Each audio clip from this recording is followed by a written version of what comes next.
Okay guys, welcome back to the TattsForLife channel, and today I'm going to be showing you how to replace your taillights in your S10 and install them. The first thing you want to do is remove your old taillights.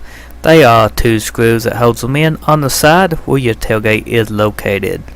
You remove those two screws, just as you see in the video. They just was one and missing, I do believe. And then unhook your tail light bulbs. They just twist. They got a tab on them, so be careful and not to break them. And once you get that out of the way, you can set your old tail light to the side and get your new tail light.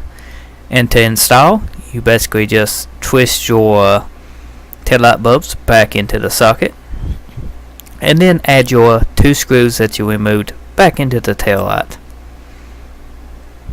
and everything should be great. They can be a little difficult, but in time they should start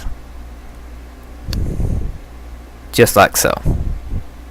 Now you can close your tailgate or go ahead and install the other side.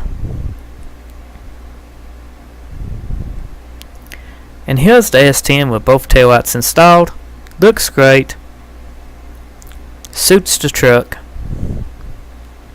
So I hope you found this video helpful, and I'll see you on the next video.